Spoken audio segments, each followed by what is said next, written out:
আজ ১৩ই এপ্রিল শনিবার দশঘরা বিশ্বাসপাড়া পার্শ্ববর্তী স্থানে ধনিয়াখালী প্রখণ্ড তারকেশ্বর জেলা বিশ্ব হিন্দু পরিষদ বজরঙ্গ দলের পক্ষ থেকে এক রক্তদান শিবিরের আয়োজন করা হয়।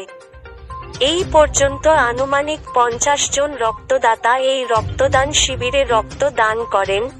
আজকের এই রক্তদান অনুষ্ঠানে উপস্থিত ছিলেন মধ্য প্রান্ত সম্পাদক তরুণ কুমার লায়েক, তারকেশ্বর জেলা সম্পাদক ইন্দ্রনীল দাস, ধনিয়াখালী প্রখণ্ড সভাপতি ফকির চন্দ্র দে ও সহ সভাপতি সন্তোষ মালিক ও বিশেষ অতিথি হিসেবে উপস্থিত ছিলেন হুগলির বিজেপি প্রার্থী লকেট চ্যাটার্জি এবং আরও অনেকে। চলুন আমরা শুনে নেব মধ্যপ্রান্ত সম্পাদক তরুণ কুমার লায়েক ও আগত রক্তদাতারা সাংবাদিককে কি বললেন। এই দশহরায় বিশ্ব হিন্দু পরিষদের বজরঙ্গ দলের পক্ষ থেকে আজকে যে রক্তদান শিবির আয়োজন করা হয়েছে, এই বিষয়ে আপনি আগত যারা রক্ত দিতেছে তাদের উদ্দেশ্যে কী বার্তা দেবেন?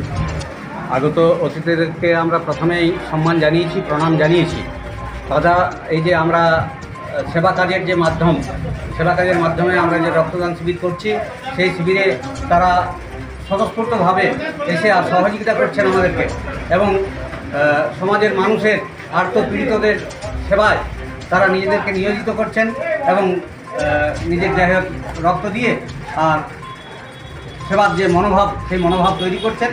এই আশা নিয়ে আমরা এখানে রক্তদান শিবিরের আয়োজন করছি। এই রক্তদান শিবির কি আপনারা আগে কোথাও করেছেন না এই প্রথম করছেন?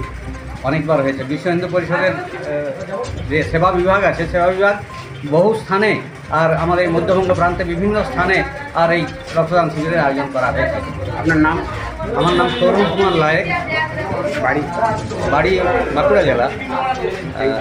আমি দায়িত্বে বিশ্ব হিন্দু পরিষদের মধ্যবঙ্গ প্রান্ত সম্পাদক। Thank you.